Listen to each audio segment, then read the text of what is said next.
السلام علیکم ورحمۃ اللہ وبرکاتہ۔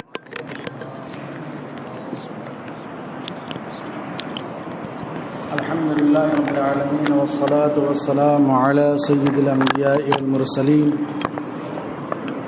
وعلی آلہ واصحابہ اجمعین۔ فاعوذ باللہ من الشیطان الرجیم، بسم اللہ الرحمن الرحیم۔ تلک الرسل فضلنا بعضهم على بعض منهم من کلم اللہ ورفع بعضهم درجات۔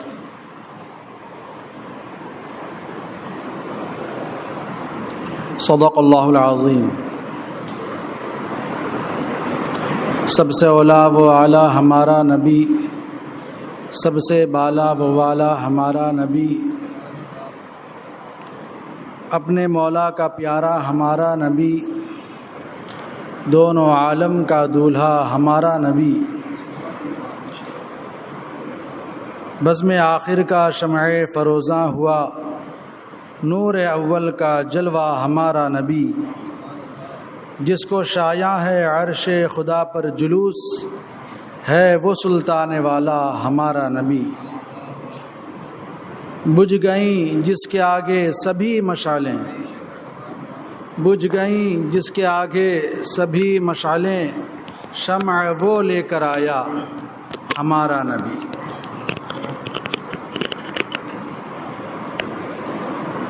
جس کے طلبوں کا دھون ہے آب حیات، ہے وہ جان مسیحا ہمارا نبی۔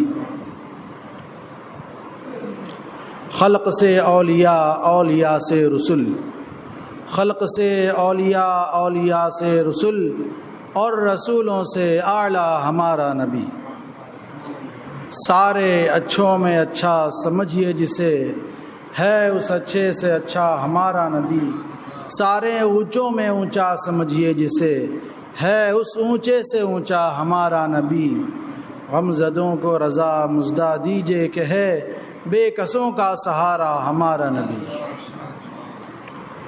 آئیے ہم سب عرض و معروض سے قبل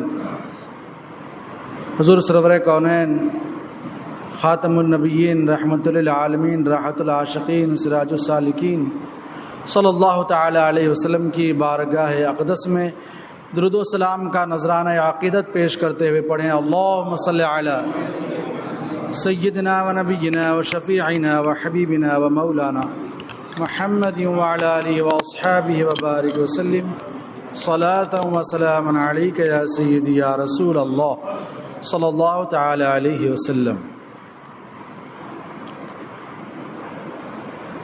میں نے خطبہ مسنونہ کے بعد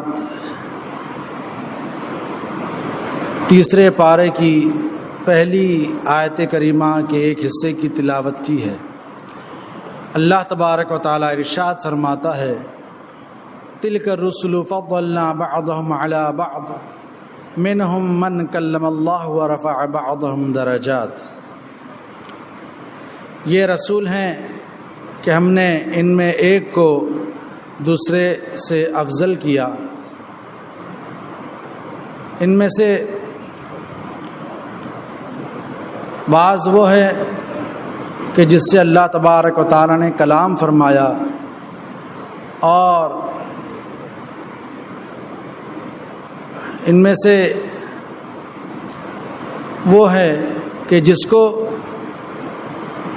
سب پر درجہ بلند کیا۔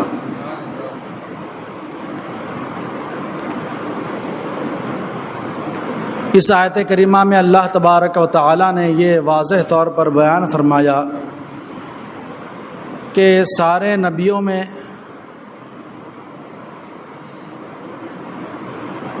فرق ہے مراتب کے لحاظ سے، یعنی نبی ہونے میں تو سب برابر ہیں، لیکن فضائل کمالات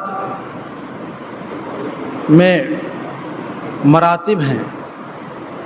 سب کے مرتبے ایک جیسے نہیں، بلکہ مراتب میں درجات میں فرق ہے،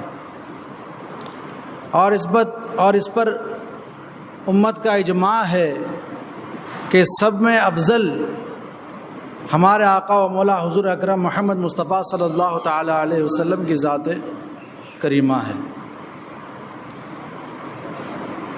کہ اللہ تبارک و تعالی نے حضور علیہ الصلاۃ والسلام کو سارے نبیوں اور رسولوں پر فوقیت عطا فرمائی ہے، کمالات کے لحاظ سے، شرافت کے لحاظ سے، نوازشات کے لحاظ سے، ہر لحاظ سے سرکار دو عالم صلی اللہ تعالی علیہ وسلم کو اللہ تبارک و تعالی نے سب پر بلندی اور فوقیت عطا فرمایا۔ اسی لیے تو اعلیٰ حضرت بارگاہ رسالت میں عرض کرتے ہیں، سب سے اولا و اعلیٰ ہمارا نبی، سب سے بالا و والا ہمارا نبی، سارے اونچوں میں اونچا سمجھیے جسے، ہے اس اونچے سے اونچا ہمارا نبی، سارے اچھوں میں اچھا سمجھیے جسے، ہے اس اچھے سے اچھا ہمارا نبی، خلق سے اولیاء، اولیاء سے رسول، اور رسولوں سے اعلیٰ ہمارا نبی۔ اللہ تبارک و تعالی نے اپنے محبوب اعظم صلی اللہ تعالی علیہ وسلم کو اول بنایا، تو تخلیق میں بھی آپ اول ہیں اور نبوت پانے میں بھی اول ہیں، نور ہونے میں بھی اول ہیں۔ اللہ تبارک و تعالیٰ قرآن مجید میں ارشاد فرماتا ہے، قل ان صلاتی و نسکی و محیای و مماتی للہ رب العالمین لا شریک لہ وبذالک امرت وانا اول المسلمین، کہ محبوب تم فرما دو کہ بے شک میری نماز اور میری قربانی اور میرا جینا اور میرا مرنا سب اللہ تبارک و تعالیٰ کے لیے ہے، جو سارے جہانوں کا رب ہے، اس کا کوئی شریک نہیں، اور اسی کا حکم دیا گیا، اور میں مسلمانوں میں اول ہوں، میں پہلا مسلمان ہوں۔ پتہ چلا کہ اللہ تبارک و تعالیٰ کی بارگاہ میں سجدہ و سجود ہونے والے، اللہ تبارک و تعالیٰ کے حضور میں عبادت تو ریاضت کرنے میں بھی سرکار دو عالم صلی اللہ تعالی علیہ وسلم اول ہیں۔ وہی ہے اول، وہی ہے آخر، وہی ہے ظاہر، وہی ہے باطن، اسی کے جلوے اسی سے ملنے، اسی سے اس کی طرف گئے تھے۔ اللہ تبارک و تعالیٰ نے حضور علیہ الصلاۃ والسلام کو اپنے نور سے سب سے پہلے آپ کا نور پیدا فرمایا۔ حدیث پاک ہے، حضور علیہ الصلاۃ والسلام فرماتے ہیں، اول ما خلق اللہ نوری، کہ اللہ نے سب سے پہلے اپنے نور سے میرے نور کو پیدا فرمایا۔ وَكُلُّ خَلَائِقٍ مِّن نُورِي، اور تمام مخلوق کو میرے نور سے پیدا فرمایا۔ وَأَنَا مِن نُورِ اللَّهِ، اور میں اللہ کے نور سے ہوں۔ تو اللہ تبارک و تعالی نے سب سے پہلے حضور علیہ الصلاۃ والسلام کو اپنے نور سے پیدا فرمایا، نور سے اپنے بنایا ہے نبی پاک کو، نور سے اپنے بنایا ہے نبی پاک کو۔ تو سرکار دو عالم صلی اللہ تعالی علیہ وسلم کو اللہ تبارک و تعالی نے یہ شرف عطا فرمایا کہ سب سے پہلے آپ کے نور کو پیدا فرمایا، اور آپ کو بشری جامہ پہنا کر سب سے آخر میں دنیا میں مبعوث فرمایا۔ تو آپ اول بھی ہیں اور آخر بھی ہیں۔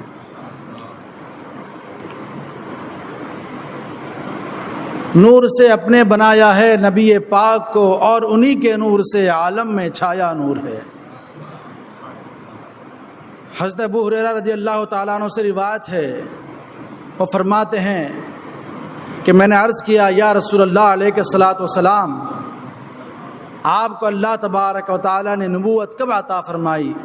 تو حضور نے ارشاد فرمایا، وآدم بین الروح والجسد، میں اس وقت بھی نبی تھا جبکہ حضرت آدم علیہ الصلاۃ والسلام کا جسد خاکی، جب حضرت آدم علیہ الصلاۃ والسلام پانی اور مٹی کے درمیان تھے، یعنی آپ کی تخلیق نہیں ہوئی تھی، اس وقت بھی حضور فرماتے ہیں کہ میں نبی تھا۔ اور دوسری حدیث پاک ہے، کنت نبیا و آدم بین الماء والطین، کہ کہ میں اس وقت بھی نبی تھا جب آدم علیہ السلام پانی اور مٹی کے درمیان تھے۔ دوسری حدیث پاک میں فرمایا بین الروح والجسد، کہ میں جسم اور روح کے درمیان تھا۔ تو سارے انبیاء کرام نبی ہونے میں تو برابر ہیں، مگر فضائل اور کمالات کے لحاظ سے سب سے اول سرکار دو عالم صلی اللہ تعالی علیہ وسلم کی ذات شریفہ ہے۔ اور اللہ تبارک و تعالی نے حضور علیہ السلام کو وہ مقام و مرتبہ عطا فرمایا کہ جب حضرت آدم علیہ السلام کا جسد خاکی بنایا گیا اور آپ میں روح ڈالی گئی، تو آپ نے جب دیکھا جنت کے دروازے پر تو اللہ تبارک و تعالیٰ کے نام کے ساتھ آپ علیہ السلام کا نام درج تھا۔ آپ نے دیکھا جنت کے دروازوں پر تو اللہ کے ساتھ حضور کا نام پاک تھا۔ پردوں پر دیکھا تو اللہ کے ساتھ حضور اقدس صلی اللہ تعالیٰ علیہ وسلم کا نام نامی تھا۔ یہاں تک کہ حور و غلماں کی پتلیوں میں بھی حضور کا نام موجود تھا۔ تبھی تو حضرت آدم علیہ السلام اب کے اپنے فرزند دلبند حضرت شیس علیہ السلام کو نصیحت فرمائی کہ اے میرے بیٹے، جب تم اللہ کا نام لینا، اللہ کا ذکر کرنا، تو اس ذات کا بھی ذکر کرنا جس کا ذکر اللہ تبارک و تعالیٰ نے اتنا بلند کیا ہے، جس کا نام عرش اعظم پر ہے۔ میں نے دیکھا، میں نے جنت کے دروازے پر ان کے نام کو دیکھا، میں نے جو ہے جنت کی کھڑکیوں پر ان کے نام کو دیکھا، پردوں پر ان کے نام کو دیکھا، یہاں تک کہ حور و غلماں کی آنکھ کی پتلیوں میں بھی جن کا نام درج ہے۔ وہ کون ہے؟ وہ نبی آخر الزماں، خاتم النبیین، رحمت للعالمین، شفیع المذنبین، محمد مصطفیٰ صلی اللہ تعالی علیہ وسلم ہے، جو سب سے آخر میں تشریف لانے والے ہیں۔ اللہ تبارک و تعالی نے حضور علیہ السلام کو وہ بلند مقام عطا فرمایا کہ فرماتا ہے وَرَفَعْنَا لَكَ ذِكْرَكَ، اے محبوب ہم نے تمہارے لیے تمہارے ذکر کو بلند فرمایا۔ یہاں قابل غور بات یہ ہے کہ اللہ تبارک و تعالی نے حضور علیہ السلام کو بلند فرمایا تو بلندی تو عطا فرمائی ہی، مگر آپ کے ساتھ آپ کے ذکر کو بھی بلند فرمایا۔ جہاں اللہ تبارک و تعالی کا نام لیا جاتا ہے، وہیں سرکار علیہ السلام کا بھی نام لیا جاتا ہے۔ آپ دیکھیں کلمہ شہادت میں اشہد ان لا الہ الا اللہ واشہد ان محمد عبدہ ورسولہ صلی اللہ تعالی علیہ وسلم، کہ اس کے اندر بھی اللہ تبارک و تعالیٰ کا نام ہے تو ساتھ ساتھ میں حضور اقدس صلی اللہ تعالی علیہ وسلم کا نام پاک ہے۔ اذان میں دیکھیں اللہ کے ساتھ اللہ کے رسول مقبول صلی اللہ تعالی علیہ وسلم کا نام نامی ہے۔ اقامت میں اللہ کے ساتھ اللہ کے رسول صلی اللہ تعالی علیہ وسلم کا نام ہے۔ التحیات میں اللہ کے نام کے ساتھ حضور کا نام پاک ہے۔ الغرض جہاں رسول اکرم صلی اللہ تعالی علیہ جہاں اللہ تبارک و تعالیٰ کا ذکر ہوگا، وہاں اللہ کے رسول صلی اللہ تعالی علیہ وسلم کا بھی ذکر ہوگا۔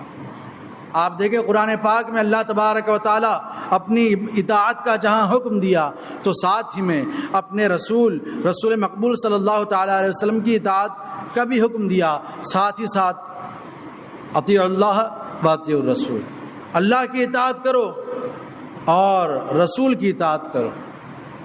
تو یہ اللہ تبارک و تعالیٰ نے حضور علیہ السلام کو مقام بلندی عطا فرمایا ہے۔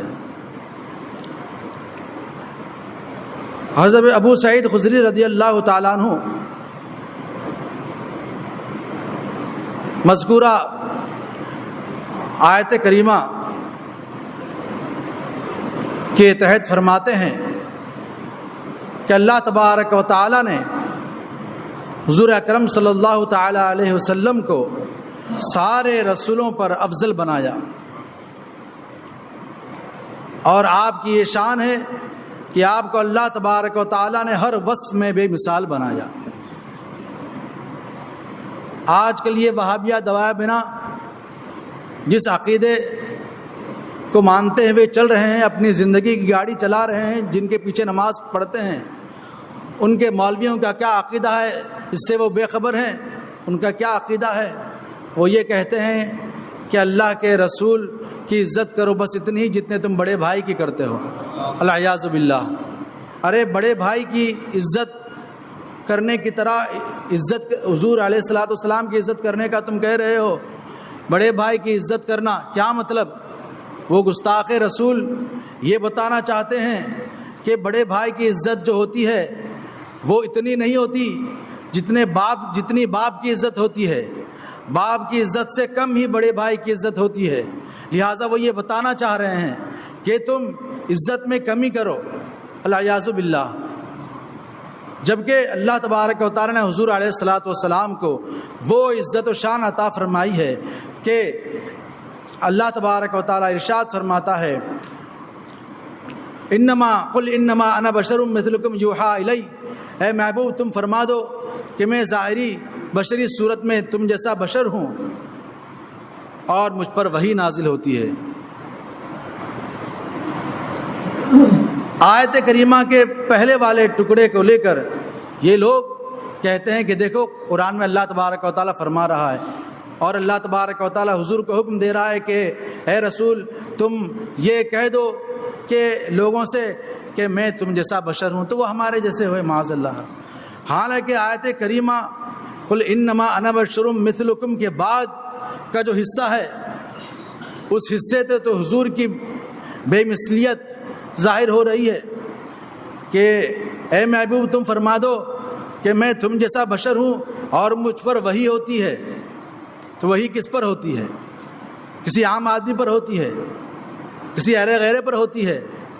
نہیں، بلکہ وحی آتی ہے نبی پر۔ یہ نبی کا خاصہ ہے کہ نبی پر وحی نازل ہوتی ہے۔ حضرت عبداللہ ابن عباس رضی اللہ تعالیٰ عنہ اس کی تفسیر میں فرماتے ہیں کہ اللہ تبارک و تعالیٰ نے اس آیت کریمہ میں حضور علیہ الصلوۃ والسلام کو یہ نصیحت فرمائی اور عاجزی کا حکم دیا کہ آپ عاجزی کریں۔ اس لیے فرمایا کہ تم کہہ دو کہ میں ظاہری بشری صورت میں تو تم جیسا بشر ہوں، میں تو اولاد آدم ہوں، مگر مجھ پر وحی کی جاتی ہے۔ جب وحی کی جاتی ہے یہیں سے عام میں اور خاص میں فرق ہو گیا کہ عام لوگوں پر وحی نہیں ہوتی اور نبی پر وحی ہوتی ہے۔ پتہ چلا کہ نبی اور امتی میں برابری نہیں ہو سکتی۔ نبی وہ ہوتا ہے جس پر وحی نازل ہوتی ہے اور عام بندہ وہ ہے جس پر وحی نازل نہیں ہوتی۔ تو یہی آیت کریمہ سے تو حضور کی بے مثلیت ظاہر ہو رہی ہے، یہی آیت کریمہ سے حضور کی نبوت کا اظہار ہو رہا ہے۔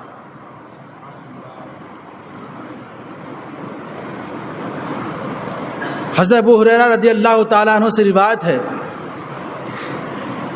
فرماتے ہیں کہ ایک مرتبہ ہم صحابہ بیٹھے ہوئے حضور کا انتظار کر رہے تھے کہ حضور تشریف لائے، اور جب حضور ہم سے قریب ہوئے تو حضور نے ہماری گفتگو سنی، اور ہماری گفتگو کچھ اس طرح تھی کہ ہم میں سے ایک نے کہا کہ اللہ تبارک و تعالیٰ نے حضرت ابراہیم علیہ الصلوۃ والسلام کو اپنا خلیل بنایا۔ دوسرے نے اور تعجب سے کہا کہ اس سے زیادہ تعجب خیز بات تو یہ ہے کہ اللہ تبارک و تعالیٰ نے حضرت موسیٰ علیہ الصلوۃ والسلام سے کلام فرمایا۔ اور تیسرے نے کہا کہ اور تعجب کی بات یہ ہے کہ اللہ تبارک و تعالیٰ نے حضرت عیسیٰ کو کلمۃ اللہ اور روح اللہ بنایا۔ اور کسی نے کہا کہ اور تعجب کی بات یہ ہے کہ اللہ تبارک و تعالیٰ نے حضرت آدم علیہ الصلوۃ والسلام کو صفی اللہ بنایا۔ حضور علیہ الصلوۃ والسلام نے گفتگو سنی اور ارشاد فرمایا کہ اے صحابہ، میں تمہاری گفتگو سن رہا تھا اور تمہارا تعجب کرنا دیکھ رہا تھا۔ سنو، میں اللہ کا حبیب ہوں، میں اللہ کا حبیب ہوں اور اس پر مجھے کوئی فخر نہیں، اور بروز قیامت میں سب سے پہلا شفیع ہوں اور سب سے پہلی میری شفاعت قبول ہوگی، اور سنو اس پر مجھے کوئی فخر نہیں۔ اور فرمایا کہ سب سے پہلے جنت کا دروازہ کھٹکھٹانے والا میں ہوں، اور میرے لیے جنت کا دروازہ کھولا جائے گا اور میں اپنی امت کے غریب لوگوں کے ساتھ جنت میں داخل کیا جاؤں گا، اس پر مجھے کوئی فخر نہیں ہے۔ پتہ چلا کہ تمام انبیاء کرام حضور علیہ الصلاۃ والسلام کے امتی ہیں، اور اللہ تبارک و تعالی نے حضور کو سارے نبیوں کا رسول اور امام بنایا ہے۔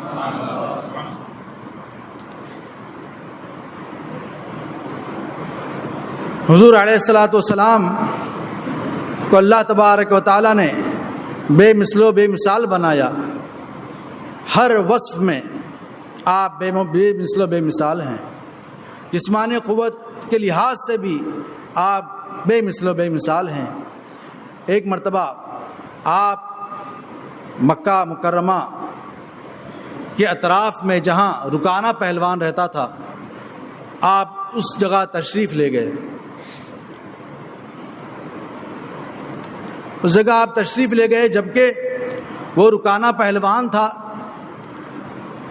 اور اس سے دوسرے طاقتور اور پہلوان بھی خوف کھاتے تھے، اس سے سامنا نہیں کرتے تھے، مگر حضور علیہ الصلاۃ والسلام نے حق کی ترویج و اشاعت کے لیے، اسلام کی ترویج و اشاعت کے لیے اس طرف تشریف لے گئے،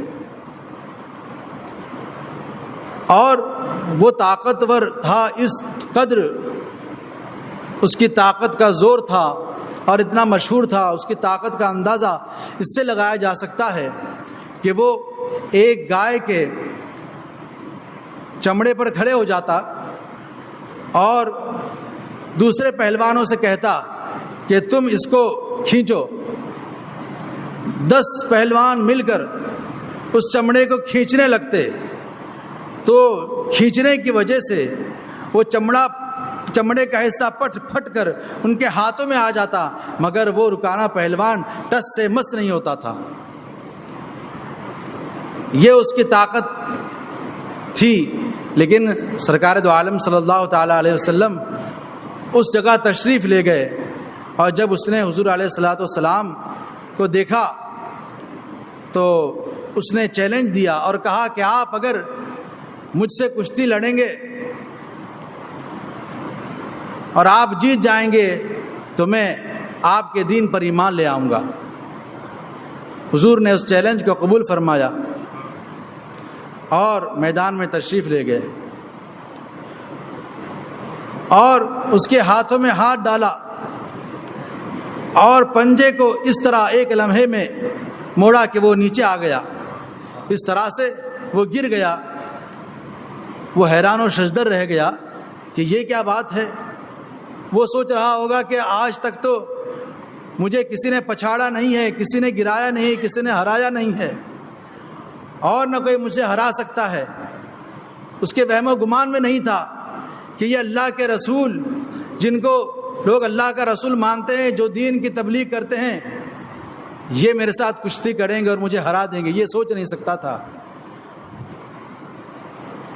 مگر وہ اپنے اس وعدے سے مکر گیا اور اسلام قبول نہیں کیا۔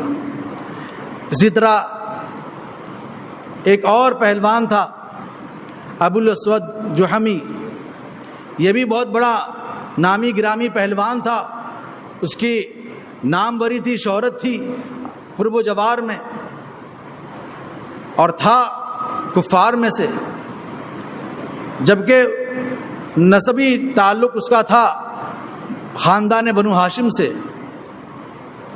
مگر تھا کافر اور سخت تر دشمن تھا حضور کا۔ مگر حضور تشریف لے گئے اور جب اس سے سامنا ہوا تو وہ بپھر گیا، غیظ و غضب میں کہنے لگا، اے شخص، اگر مجھے رشتہ داری کا لحاظ نہیں ہوتا تو ابھی میں تیرا کام تمام کر دیتا، مگر اتنا سن لے کہ میں تجھے مقابلہ کیے بغیر جانے نہیں دوں گا۔ وہ کیا سمجھ رہا تھا کہ کوئی عام آدمی ہے، اس کو کیا معلوم تھا کہ یہ وہ اللہ کے رسول ہیں کہ جن کو اللہ تبارک و تعالیٰ نے عالم میں سب سے زیادہ اپنا قرب عطا فرمایا ہے، جو سارے نبیوں کے نبی ہیں، جو سارے رسولوں کے امام ہے، جن کو اللہ تبارک و تعالی نے اپنے نور سے پیدا فرمایا ہے، اور انہی کے نور کا یہ صدقہ ہے کہ جو سارا عالم وجود میں آیا، اسے نہیں معلوم تھا۔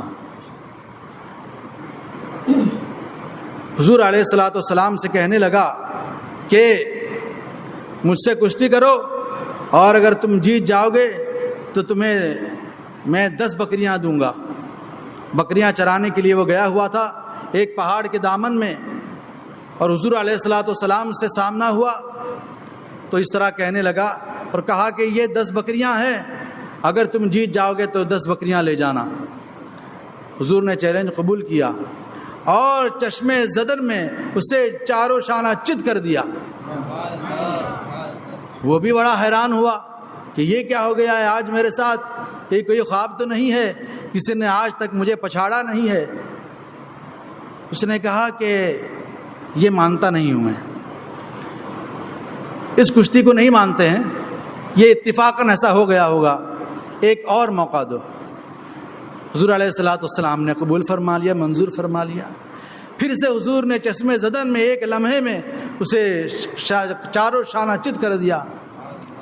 پھر بھی وہ حیران تھا اور کہنے لگا کہ لگتا ہے کہ ہمارے جو لات و عزا ہیں وہ ہماری مدد نہیں کر رہے ہیں، ایک مرتبہ اور موقع دو۔ حضور نے پھر سے اسے چاروں شانہ چت کر دیا اور وہ زمین پر چت گر گیا، اس طرح سے ذلیل و رسوا ہوا۔ اس کے بعد کہنے لگا کہ سنو، یہ اس میں تمہارا کوئی دخل نہیں ہے، یہ تمہاری طاقت نہیں ہے، بلکہ یہ تمہارے رب جو غالب ہے، جو قادر ہے، جو حکیم ہے، یہ اس کی طاقت ہے، یہ کہنے لگا۔ اور پھر ایک روایت کے مطابق وہ اسلام قبول بھی کر لیا۔ تو حضور علیہ الصلوۃ والسلام ہر وصف میں بے مثال ہے، جسمانی قوت کے لحاظ سے بھی آپ بے مثال ہے، جس کی ایک جھلک آپ نے سماعت فرمائی، اور قوت فہم و فراست میں بھی حضور کا مثل کوئی نہیں۔ جنگ بدر کے موقع پر حضور نے یہ معلوم کرنا چاہا کہ مد مقابل جو لشکر ہے، جن سے سامنا ہے، وہ کفار کا لشکر کتنی تعداد میں ہے، ان کی کیا تعداد ہے۔ تو حضور نے اس کے اندر پانی پلانے والے شخص کو بلایا، کفار کے لشکر میں جو پانی پلاتا تھا اسے اپنے پاس بلایا، یا پھر صحابہ کرام نے اس کو حضور کے سامنے پیش کیا، حضور کے پیش کیا۔ حضور نے دریافت فرمایا کہ یہ کفار کا لشکر کتنا ہے، تعداد کیا ہے، تو وہ لا علمی کا اظہار کیا، کہا کہ مجھے معلوم نہیں ہے۔ تو حضور علیہ الصلوۃ والسلام نے ایک اور سوال کیا اور دریافت فرمایا کہ کتنے اونٹ ذبح کیے جاتے ہیں کھانے میں، تو اس نے کہا کہ ایک دن 10 اونٹ ذبح کیے جاتے ہیں، دوسرے دن 9۔ تو حضور نے اس سے حساب لگا لیا کہ وہ کفار کا لشکر 900 اور 1000 کے درمیان ہے۔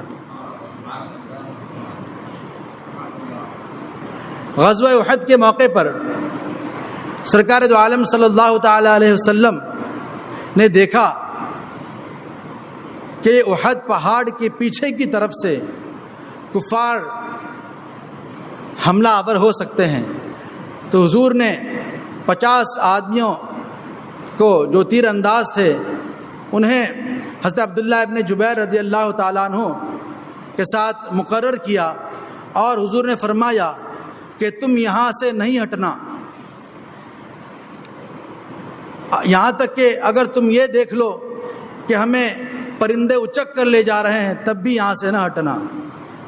اور یہ بھی روایت ہے کہ حضور نے ارشاد فرمایا کہ تم اگر ہمیں شہید ہوتے دیکھو تب بھی یہاں سے نہیں ہٹنا، اور یہ کہ اگر تم ہمیں مال غنیمت حاصل کرتے ہوئے دیکھو تب بھی تم اپنی جگہ سے نہیں ہٹنا۔ اور اس میں حکمت یہ تھی کہ دشمن مقابلہ نہ کر سکیں، دشمن حملہ آور نہ ہو سکیں، تو جب تک کہ صحابہ کرام وہاں پر گامزن تھے، وہاں مقرر تھے، تب تک تو خوب لڑائی چلی، اور مسلمانوں کی یہاں تک کہ فتح ہو گئی، مگر جب مسلمانوں نے دیکھا کہ ہماری فتح ہو گئی تو مال غنیمت حاصل کرنے کے لیے وہاں سے دوڑے۔ اور یہاں پر یہ بھی مقام غور ہے کہ کیا صحابہ کرام نے حضور کی نافرمانی کی تھی؟ نہیں، بلکہ ان سے یہ بھول ہو گئی تھی اور وہ حضور کے فرمان کو سمجھ نہ سکے تھے، اس لیے وہاں سے ہٹ گئے۔ دیکھے کہ مسلمانوں کی فتح و کامرانی ہوئی تو پھر وہ مال غنیمت حاصل کرنے کے لیے آگے بڑھے۔ جیسے آگے بڑھے تو پیچھے سے کفار کو موقع مل گیا اور وہ پیچھے سے حملہ کرنے کے لیے تلوار لہراتے ہوئے آ گئے۔ اب دیکھتے ہیں کہ سامنے بھی جو ہے وہ لوگ ہیں، سامنے بھی مسلمان ہیں اور پیچھے دیکھ رہے ہیں تو کفار کا لشکر ہے۔ اب تو بیچ میں پس گئے، بیچ میں رہ گئے۔ اس طرح سے بہت سے مسلمان شہید ہو گئے، بہت سے صحابہ کرام کو شہادت حاصل ہوئی۔ تو سرکار دو عالم صلی اللہ تعالی علیہ وسلم فہم و فراست کے لحاظ سے بھی جو ہے بے مثل و بے مثال ہیں۔ جب سرکار دو عالم صلی اللہ تعالی علیہ وسلم کے حکم سے صحابہ کرام مدینہ منورہ سے مکہ مکرمہ ہجرت کر کے تشریف لے گئے تو اس میں سے بہت سے ایسے تھے جو صاحب ثروت تھے، مالدار تھے، مگر چونکہ کفار و مشرکین سے چھپ چھپا کر مدینہ منورہ تشریف لے گئے تھے، اس لیے انہوں نے اپنے ساتھ کچھ ساز و سامان نہیں لیا تھا، یوں ہی خالی ہاتھ گئے تھے۔ تو جب صحابہ کرام مدینہ منورہ پہنچ گئے تو وہ تو خالی ہاتھ تھے، تو وہ اس تلاش و جستجو میں تھے کہ کوئی ذریعہ معاش ہو جائے ہمارا۔ حضرت انس رضی اللہ تعالیٰ عنہ سے روایت مشکات شریف کی حدیث پاک ہے، فرماتے ہیں کہ صحابہ کرام حضور کی خدمت میں پہنچے اور عرض کیا، کون سے صحابہ؟ مہاجرین حضور کی بارگاہ میں حاضر ہوئے اور عرض کرنے لگے، یا رسول اللہ علیہ الصلوۃ والسلام، لگتا ایسا ہے کہ سارا ثواب ہمارے انصاری بھائی لے جا رہے ہیں اور ہمارے لیے تو کچھ بچایا ہی نہیں۔ چونکہ ساری مدد انصار کی طرف سے مہاجرین کو تھی تو حضور نے ارشاد فرمایا، ایسا نہیں، جب تک تم ان کی مدد کرو گے اور جب تک تم ان کے لیے دعا کرو گے ثواب میں تم بھی شریک رہو گے۔ اس موقع پر انصاری صحابہ یہ چاہ رہے تھے کہ ہم اپنی جائیداد کا آدھا حصہ اپنے انصاری بھائی کو دے دیں۔ اب یہ بڑا مسئلہ درپیش تھا کہ مکہ مکرمہ سے مدینہ منورہ صحابہ کرام کا جھنڈ مدینہ منورہ منتقل ہو رہا تھا اور مدینے کی آبادی تنگ تھی، مدینے کی بستی چھوٹی تھی، مگر وہاں پر یہ سیلاب جا رہا تھا صحابہ کرام کا، تو پھر کس طرح رہتے، کیا ہوتا؟ تو حضور علیہ الصلوۃ والسلام کی فہم و فراست کا یہ عالم ہے کہ حضور نے یہ تجویز پیش فرمائی اور یہ حکم دیا کہ انصار میں سے ہر انصاری صحابی مہاجرین میں سے ایک کو اپنا بھائی بنا لے، یعنی ہر انصاری صحابہ کے ساتھ ایک مہاجر صحابی کو رکھ دیا، ایک انصاری صحابی کے ساتھ ایک مہاجر صحابی کو کر دیا، تو وہی ان کی کفالت کرتے تھے۔ اور صحابہ کرام حضور کی خدمت میں پہنچے اور عرض گزار ہوئے کہ یا رسول اللہ علیہ الصلوۃ والسلام، ہم چاہتے ہیں کہ ہم اپنا آدھا مال اپنے بھائی کو دے دیں، انصاری بھائی کو، اپنی جائیداد میں سے آدھی جائیداد اپنے انصاری بھائی کو دے دیں۔ یہاں تک کہ یہ بھی پیشکش کی کہ اگر ہم میں سے جن کے پاس 2 بیویاں ہیں تو ہم ان میں سے ایک کو طلاق کر کے علیحدہ کر دیتے ہیں اور ہمارے انصاری صحابی سے ان کی شادی کر دیتے ہیں، مگر حضور نے اس کا حکم نہیں دیا، اس پر عمل نہیں کیا گیا۔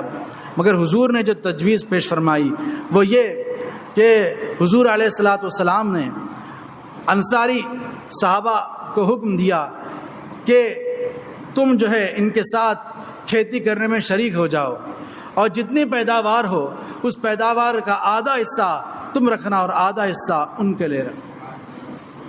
تو اس طرح سے ساری زندگی ان کی گزری۔ تو سرکار دو عالم صلی اللہ تعالی علیہ وسلم فہم و فراست کے لحاظ سے بھی بے مثل و بے مثال ہیں، اور حضور علیہ الصلوۃ والسلام کا تعلق یعنی جس کا تعلق سرکار دو عالم صلی اللہ تعالیٰ علیہ وسلم سے ہو جائے وہ بھی جو ہے وہ عام نہیں رہتا بلکہ خاص الخاص ہو جاتا ہے. کہ اللہ تبارک و تعالیٰ نے ازواج مطہرات کو ارشاد فرمایا یا نساء نبی لستن کاحد من النساء، اے نبی کی عورتوں تم دوسری عورتوں کی طرح نہیں ہو. یہ اللہ تبارک و تعالیٰ نے کن سے فرمایا؟ یہ عام عورتوں سے نہیں فرمایا بلکہ حضور کی ازواج سے فرمایا. اس لیے فرمایا کہ ان کا حضور سے رشتہ ازدواج منسلک تھا. وہ حضور علیہ الصلوۃ والسلام کے نکاح میں آئی تھی تو حضور نے ارشاد فرمایا اے نبی کی بیویوں اب تم دیگر عورتوں کی طرح نہیں ہو، تم دوسروں کی طرح نہیں ہو. پتہ چلا کہ حضور علیہ الصلوۃ والسلام سے جس کو قربت ہو جائے، جس کو نسبت حاصل ہو جائے، وہ چیز بھی شرافت و کرامت والی ہو جاتی ہے. حضرت ابو ہریرہ رضی اللہ تعالیٰ عنہ سے روایت ہے، فرماتے ہیں کہ ہم صحابہ نے حضور کو دیکھا صوم وصال رکھتے ہوئے، یعنی سحری افطار کے بغیر یکے بعد دیگرے روزے رکھتے جانا، یعنی روزہ رکھنا، پھر افطاری اور سحری کیے بغیر دوسرا روزہ رکھنا، پھر افطاری اور سحری کیے بغیر تیسرا روزہ رکھنا. حضور اس طرح سے روزے رکھا کرتے تھے. تو فرماتے ہیں ہم نے بھی یہی ارادہ کیا اور صوم وصال رکھنے لگے، اس طرح سے روزہ رکھنے لگے. حضرت ابو ہریرہ رضی اللہ تعالیٰ عنہ عرض کرتے ہیں کہ حضور علیہ الصلوۃ والسلام نے جب یہ دیکھا کہ ہم بھی صوم وصال رکھ رہے ہیں تو ارشاد فرمایا ایکم مثلی، تم میں میرے مثل کون ہے؟ ابھی تو یطعمنی ربی ویسقینی، میں تو اس حال میں رات گزارتا ہوں کہ میرا رب مجھے کھلاتا ہے اور پلاتا ہے. اب جو لوگ کہتے ہیں کہ رسول تو ہماری طرح بشر ہیں تو ان سے کہو کہ ذرا 2 دن ایسا روزہ رکھ کے بتا دیں. جو کہتے ہیں کہ رسول ہماری طرح بشر ہیں، حضرت عبداللہ ابن عباس رضی اللہ تعالیٰ عنہ کی تفسیر یہاں پیش نظر ہونی چاہیے جب ہم اس آیت کریمہ کی تلاوت کریں. کہ کیا فرماتے ہیں حضرت عبداللہ ابن عباس رضی اللہ تعالیٰ عنہ؟ فرماتے ہیں کہ یہاں پر اس آیت کریمہ میں اللہ تبارک و تعالیٰ نے حضور کو عاجزی کا حکم دیا تو فرمایا کہ اے محبوب تم کہہ دو کہ میں تمہاری طرح بشر ہوں. اس کا کیا مطلب؟ کہ ظاہری شکل و صورت میں بشری لحاظ سے میں تم جیسا ہوں، یعنی میں بھی اولاد آدم میں سے ہوں.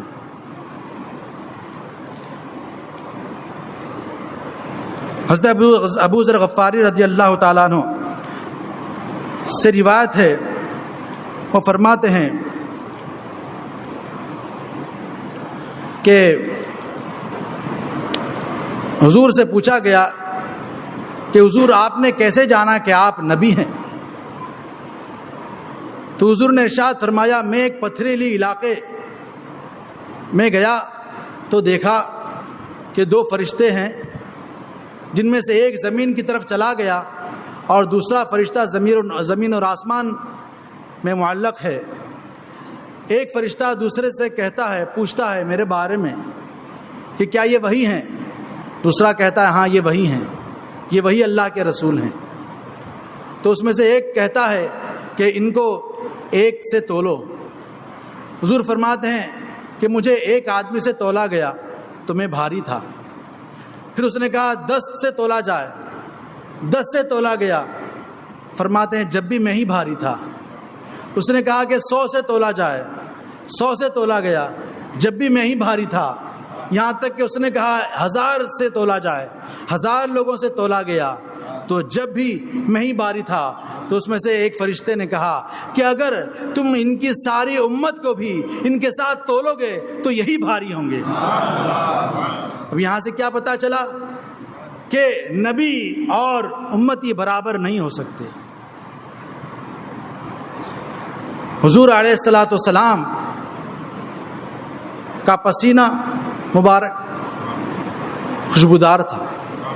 یہ بھی آپ کی وصف بے مثلی ہے کیونکہ پسینہ فطری طور پر بدبودار ہوتا ہے، مگر یہ کس کی شان ہے کہ جس کے پسینے میں خوشبو ہو، کہ جس کو عطر کے طور پر استعمال کیا جا رہا ہو۔ حضرت ام سلیم رضی اللہ تعالیٰ عنہ کہتی ہیں کہ حضور علیہ الصلوۃ والسلام خیر اللہ فرمایا کرتے تھے، اور حضور کو پسینہ جب ہوا کرتا تھا تو میں حضور کا پسینہ جمع کر لیتی اور اس کو خوشبو میں ملاتی۔ جب حضور نے یہ مشاہدہ فرمایا، حضور نے یہ دیکھا، تو حضور نے دریافت فرمایا، اے ام سلیم تم نے یہ کیا کیا؟ عرض کرتی ہیں کہ حضور ہم اسے خوشبو میں ڈالتے ہیں تو پھر یہ خوشبو ساری خوشبو سے اعلیٰ اور عمدہ ہو جاتی ہے، اور یہ بھی کہا کہ ہم اس سے اپنے بچوں کے لیے برکت حاصل کرنے کے لیے رکھتے ہیں۔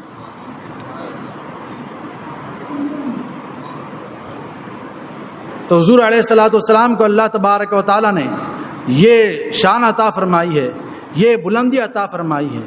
اللہ تبارک و تعالیٰ نے حضرت آدم علیہ الصلوۃ والسلام کو اپنے دست اقدس سے بنایا، اور اللہ تبارک و تعالیٰ نے فرمایا وَعَلَّمَ آدَمَ الْأَسْمَاءَ كُلَّهَا، کہ آدم کو سارے نام سکھا دیے گئے۔ حضرت آدم علیہ الصلوۃ والسلام کے بارے میں جب فرما رہا ہے تو فرما رہا ہے کہ ان کو ساری چیزوں کے نام سکھائے، لیکن جب سرکار دو عالم صلی اللہ تعالیٰ علیہ وسلم کے علم غیب کے تعلق سے ارشاد فرمایا تو فرمایا کہ وَعَلَّمَكَ مَا لَمْ تَكُنْ تَعْلَمْ وَكَانَ فَضْلُ اللَّهِ عَلَيْكَ عَظِيمًا، اور تمہیں سب کچھ سکھا دیا جو تم نہیں جانتے تھے، اور یہ تم پر اللہ کا فضل عظیم ہے۔ اللہ تبارک و تعالیٰ نے حضرت ادریس علیہ الصلوۃ والسلام کو آسمانوں پر اٹھایا۔ حضرت ادریس علیہ الصلوۃ والسلام نے ملک الموت حضرت اسرائیل علیہ الصلوۃ والسلام سے حکم دیا۔ تو یہاں دیکھیں، یہاں پر حضرت اسرائیل علیہ الصلوۃ والسلام ہیں جو فرشتوں کے رسول ہیں، وہ حکم مان رہے ہیں کس کا؟ حضرت ادریس علیہ الصلوۃ والسلام کا۔ پتہ چلا کہ جو فرشتوں کے رسول ہیں حضرت جبریل علیہ الصلوۃ والسلام، وہ بھی حضور کے در کے بھکاری ہیں۔ شب معراج حضرت جبریل علیہ الصلوۃ والسلام ہی تو تھے جن کو اللہ تبارک و تعالیٰ نے حضور کے بلانے کے لیے بھیجا تھا۔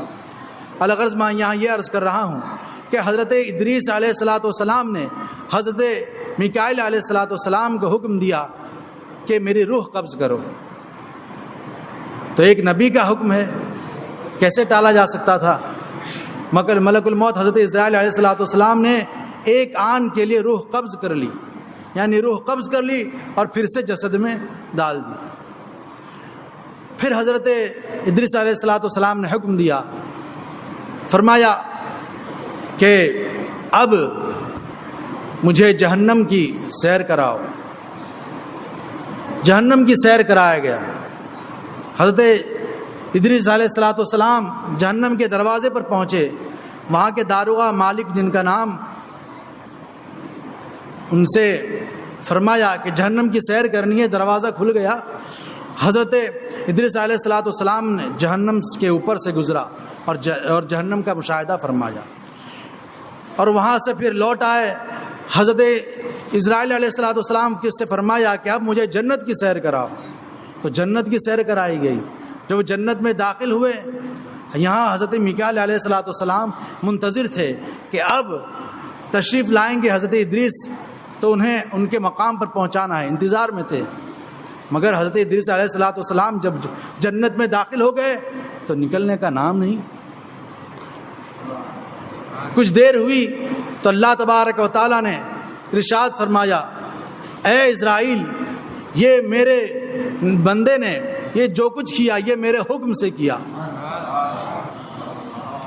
جب حضرت اسرائیل علیہ السلام نے عرض کیا کہ حضور آپ چلیں اپنے آرام گاہ پر تشریف لے چلیں، تو حضرت ادریس علیہ السلام نے ارشاد فرمایا کہ اللہ تبارک و تعالی نے فرمایا کل نفس ذائقۃ الموت، کہ ہر نفس کو موت کا مزہ چکھنا ہے، میں نے موت کا مزہ چکھ لیا۔ اور اللہ تبارک و تعالی نے ارشاد فرمایا کہ ہر ایک کو جہنم کے اوپر سے گزرنا ہے، میں جہنم کے اوپر سے گزر گیا۔ اور اللہ تبارک و تعالیٰ کا یہ وعدہ ہے کہ جو جنت میں ڈالا جائے گا مومن، وہ پھر نہیں کبھی نکالا جائے گا، وما ہم منہا بمخرجین، کہ وہ جب وہ جائے گا تو وہاں سے نکالا نہیں جائے گا، میں جنت میں داخل ہو گیا ہوں، بھلا کیسے نکل سکتا ہوں۔ اللہ تبارک و تعالیٰ نے حکم فرمایا اے بندے، اے اسرائیل، اس بندے کو رہنے دے، اس نے جو کچھ کیا ہے میرے حکم سے کیا۔ تو یہاں بتانا مقصود یہ ہے کہ حضرت ادریس علیہ السلام کو اللہ تبارک و تعالیٰ نے آسمانوں پر اٹھایا تو حضور علیہ السلام کو اتنا بلند کیا کہ سارے آسمان اس سے عبور فرما کر حضور نے عرش پر جلوا کر ہوئے، اور عرش کے بعد آپ نے اور آگے تشریف لے گئے، یہاں تک کہ اپنے ماتھے کی آنکھوں سے حضور کا اللہ تبارک و تعالیٰ کی ذات کا آپ نے مشاہدہ فرمایا۔ عرش حق ہے مسند رفعت رسول اللہ کی، دیکھنی ہے حشر میں عزت رسول اللہ کی۔ حضور علیہ السلام تخلیق میں اول ہیں، نور ہونے میں اول ہیں، تو حضور علیہ السلام شفاعت میں بھی اول ہیں، جنت میں جانے میں بھی اول ہیں۔ اور حضور علیہ السلام کو ہم ہیں کہ حضور علیہ السلام کی مدح سرائی کرتے ہیں، اس لیے کہ ہم حضور پر ایمان رکھتے ہیں، مگر ایک وہ وقت آنے والا ہے کہ حضور کو مقام محمود عطا کیا جائے گا، اور اس وقت ہر ایک کی زبان پر حضور کی تعریف ہوگی۔ جو حضور پر ایمان نہیں لایا، کفر کی قید میں رہے دنیا میں، وہ بھی حضور کی تعریف کریں گے، اور تو مومن تو تعریف کریں گے ہی۔ تو حضور اللہ تبارک و تعالی مقام محمود عطا فرمائے گا جب ہر زبان پر حضور کی تعریف ہی تعریف ہوں گی۔ اللہ تبارک و تعالی حضور علیہ السلام کو جو مقام عطا فرمایا ہے، اس مقام کو ہم سمجھ نہیں سکتے۔ حضرت امام سیوطی رضی اللہ تعالیٰ عنہ ارشاد فرماتے ہیں کہ عام لوگوں کی بلندی اور رتبہ کی حد جو ہے وہاں سے صالحین کی بلندی کی حد شروع ہوتی ہے، اور جہاں صالحین کے مرتبے کی حد ہوتی ہے وہاں شہداء کے حد کی ابتدا ہوتی ہے، جہاں شہداء کے حد کی انتہا ہوتی ہے وہاں سے ولی کی شان کی ابتدا ہوتی ہے، اور جہاں ولی کی شان کی جو ہے وہ انتہا ہوتی ہے وہاں سے صحابہ کی مرتبے کی ابتدا ہوتی ہے، جہاں صحابیت کی انتہا ہوتی ہے وہاں سے نبوت کی ابتدا ہوتی ہے، اور جہاں سارے نبیوں کے حد ہے اور سارے نبیوں کے مقام کی جہاں انتہا ہے وہاں نبیوں کے نبی رسولوں کے امام حضور اقدس صلی اللہ تعالیٰ علیہ وسلم کی مرتبے کی ابتدا ہے، اور حضور کے مقام کی انتہا کو کوئی سمجھ ہی نہیں سکتا سوا اللہ کے۔ اللہ تبارک و تعالیٰ کے علاوہ حضور کی حقانیت، حضور کی حقیقت کو کوئی سمجھ ہی نہیں سکتا۔ اللہ تبارک و تعالیٰ نے حضور کو جو مقام بلندی عطا فرمائی ہے، اس مقام و بلندی کا ہم اعتراف کرتے ہیں، اور ہم اہل سنت ہی کا یہ شیوہ اور طریقہ ہے، اور ہم حضور علیہ السلام کے امتی ہونے کا حق ادا کرتے ہیں کہ حضور علیہ السلام کو اللہ تبارک و تعالیٰ کا سب سے زیادہ قرب رکھنے والا سمجھتے ہیں، اور حضور علیہ السلام کے احکام اور اللہ تبارک و تعالیٰ کے احکام کی جہاں تک کہ بات ہے وہاں ضرور ہم سے کوتاہی ہوتی ہے، تو ہم اس کی کوشش کریں کہ ہم اللہ تبارک و تعالیٰ کے تمام احکامات پر بھی عمل کرنے کی کوشش کریں، اس طرح سے ہم حضور علیہ السلام کی امتی ہونے کا حق ادا کریں۔ اللہ تبارک و تعالیٰ کی بارگاہ میں دعا ہے کہ ہم نے جو کچھ کہا سنا کہیں کسی قسم کی کوتاہی اگر سرزد ہوئی اسے معاف فرمائے، اسلام اور سنت پر زندہ رکھے، اسی پر ہمارا خاتمہ فرمائے۔ سبحانک اللہم و بحمدک لا الہ الا انت استغفرک و اتوب الیک برحمتک یا ارحم الراحمین۔